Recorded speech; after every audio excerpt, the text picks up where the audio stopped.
Hi and welcome back to another video. In this video, I'm going to show you 3 stocks that I recently bought. I'm going to explain to you why I bought these 3 stocks and why I feel these 3 companies present some of the best opportunities for long-term investors in the current market.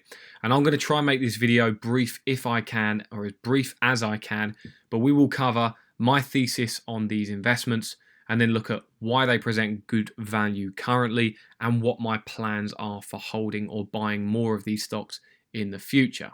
And so without wasting time, let's jump straight into it. So here are the 3 Chinese stocks that I bought recently. Although they're Chinese, I did buy them on the US listed exchanges, so the ADRs.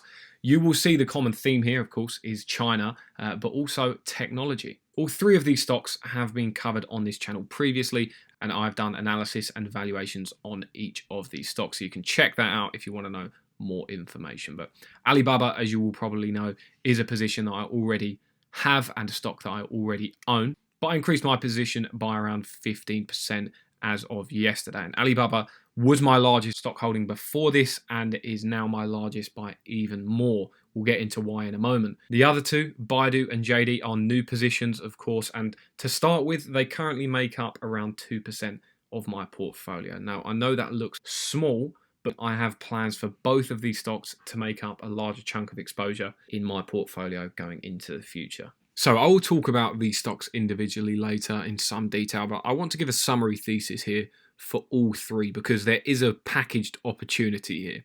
And we'll start with the qualitative thesis and the opportunity that has arisen recently. So firstly, we all know the reasons as to why these stocks are out of favour and they're selling at a widely recognised discount. And it's because all 3 stocks are currently out of favour with investors due to political factors that may or may not have an effect on the underlying business's results and future performance. And this comes from both ends of the spectrum, which is why I think they're taking as big a hit as they are.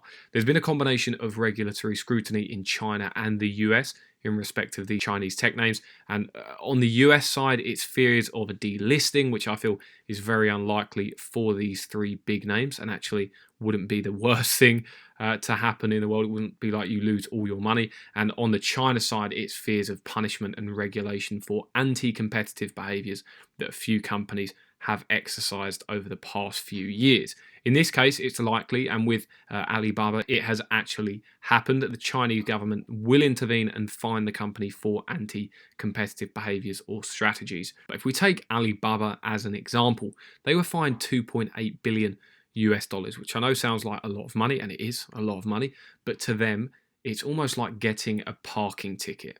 It will be paid, and they will move past the situation in as good a position as they were before it. You look at their cash pile, you look at the fact that it makes up around 10% of annual cash flow. It's not going to be a huge hit for the company, and they think they've already moved past this situation now with this fine paid. Now, the next 2 parts are a summary of the opportunity. So it's no secret to people that all 3 of these companies and the markets that they're in are going to benefit from very strong economic growth and powerful secular growth trends in their respective industries, which is unbelievable floor to have beneath you as a company. And then all 3 of these companies have a dominating position in those markets and very significant market share. You're talking over 20% in their respective fields. And those 2 things coupled together, the fact that they have that significant market position, and some would say even dominance, means that they're going to be the beneficiaries or the main beneficiaries of this strong economic growth and the powerful secular growth trends that are in their respective industries. Now, take this with a pinch of salt, but I want to ask you a question in relativity to this. So ask yourself, what if you bought Google, Amazon, and Netflix, say 5 to maybe 10 years ago? Google, Amazon, and Netflix, because these 3 Chinese tech companies that I'm talking about represent a search engine, AI capabilities, e-commerce being the biggest thing, and also a digital media presence. And the answer is you would have made 4.5 times your money in less than 5 years by buying and holding those 3 stocks. And of course, at the time, it seemed obvious the secular growth trends were behind all 3 of those companies. They were all very profitable, had great economics, and the US economic growth was good at the time, although not as good as China's is at the moment. And relatively speaking, they didn't come across as cheap companies at the time, so they were selling at high multiples even back then. Netflix was at maybe the cheapest, which was 45 billion at the time. Google was almost 500 billion. Amazon was selling at 300 billion as well. Combined market cap of the three, 839 billion, which is not far off what these three Chinese companies are selling for now. Netflix, Google, and Amazon now have a collective market cap of 3.5 trillion. And they put out similar growth to what we're expecting to see from the three Chinese companies in question here. Now, I'm not saying it's going to work out exactly the same. It's likely that it will not work out exactly the same, maybe similar, but not the same. It's just sometimes good to look at comparables, especially when I think back to scenarios where I miss certain opportunities, especially with Netflix and maybe with Google earlier on, thinking that they weren't selling at a good enough price for me to buy and ignoring the trends that were sitting behind it. Next thing to look at will be the quantitative thesis, or in essence, the value that we're getting from all three stocks. There's an estimated combined total addressable market growth rate, if we give them all an equal weighting, of over 25% for the next 3 to 5 years. Additionally to that, we've got estimated combined earnings growth, if we equally weight all three again, of around 20%. And that's on the conservative side as well. Now, usually when you have 20% forward-looking earnings growth, and then even more than that if you look at the previous 3 years, you usually have to pay up for that in the market. But it's not the case with these stocks. They've got a combined free cash flow yield at the moment of 4.9%. And as a reality check, you'd pay 3.5% for Costco, which is only expected to grow anywhere from 7 to 10% over the next 3 to 5 years. And really, I'm putting it in there because this is fairly similar, I guess, to Alibaba in JD in the sense that it's business to consumer sales or retail, but it's not technically a technology or e-commerce company. Now, it's also in there because it's a US listed company that's loved by investors for obvious reasons, but it's only putting out 10% growth. The growth of these three companies is going to be more than double that, but you're almost getting it for around 2/3 of the price currently. Now, if we take their current free cash flow yield and again, equally weighted, and then we grow their earnings or free cash flow out into the future, it's likely you'd have a 2025 expected free cash flow yield off the price you bought today at near enough 12%. Now, if you've got an investment that's yielding 12%, technically you're not going to need to sell it. And why would you want to sell it at that point? It's returning you in hard cash more than the market average can in its most successful decades. And as most of you will know, we've covered all three of these stocks, like I said, on this channel before. I have valuation models done on all three of them. In every single model, they appear as under their fair value, some by more than others, and that's on a required rate of return of 15%. BIDU, for instance, doesn't really give me much of a margin of safety because it's around the fair price, but my margin of safety is to do with how conservative I made the growth estimates. 12% over 5 years for a company that really should outperform that by quite some way. Gives me some confidence that my estimates are conservative. With JD.com, it's a similar situation, although the margin of safety is actually there, and I still feel like I've been conservative.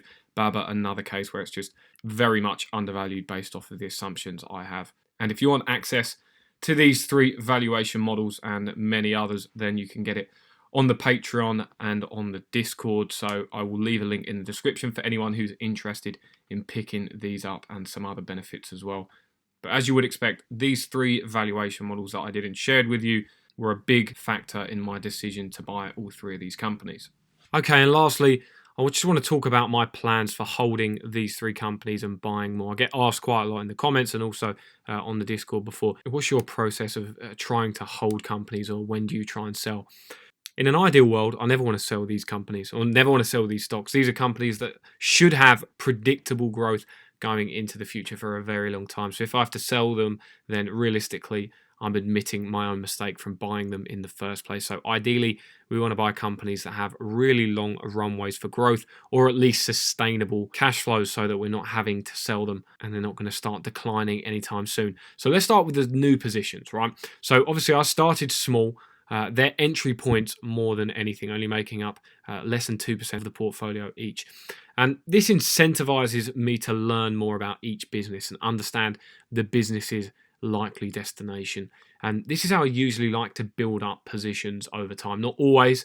If I see a striking price and it's so obvious to me, of course, I'll jump straight in and buy a larger bulk of stock. But in this case, it allows me to gain greater long-term confidence in my valuations and analysis by understanding, what the likely destination, like I say, will be in the business in 5 to 10 years. Very important that you have that confidence, so then you aren't ever going to sell. And also a big factor was I want more exposure to China and Chinese tech more specifically. And although Alibaba is my biggest position, there will be other winners. And I think these two present two cases where the market is big enough to share. I think the Chinese market is very different, also a lot bigger. I mean, you've got over 1 billion population. We've never seen a market opportunity like that before in one country. That's 4 times bigger than the US in terms of the target market that they have. So there's a lot of room for both of them to coexist, even at the valuations that they're at now. Now, adding to Alibaba, in my opinion, is a no-brainer. I've come across some cash recently as well, which I'd like to put to work. And I've put a lot of it to work back in Alibaba. Of course, some new positions as well, but most of it has been put back into Alibaba, which I already own.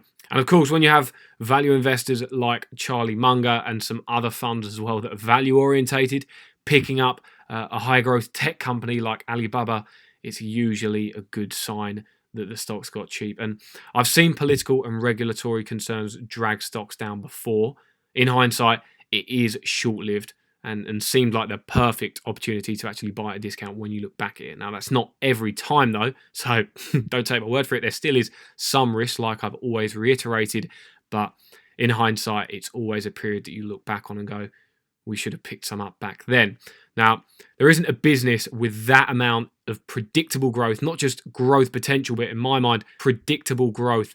If you think about how cemented all of Alibaba's businesses are in the industries that they're in, they're market leaders in every area of their business. So that's what I call predictable growth. And back to that point, there's no one with that amount of predictable growth that's selling anywhere near the value of Baba. Like we said earlier, almost a 5% free cash flow yield. That's an unbelievable price to get into a business that's going to grow that free cash flow at probably over 20% for the next 5 years. So for me, it looked like a no-brainer to put some more money to work in Alibaba, even though it's becoming a very big position in my portfolio at the moment. And that's about it for this video, guys. I wanted to try and make it as quick as I could, probably not as quick as I wanted to, but just explain to you the 3 stocks that I've recently purchased, 2 of them being new, 1 of them being an addition to my largest position, and maybe talk you through my thesis on that. I think I'm going to do that a lot more maybe when I'm not buying every stock, but sometimes when I'm buying a stock, especially ones that are out of favor at the moment, because at least it can try and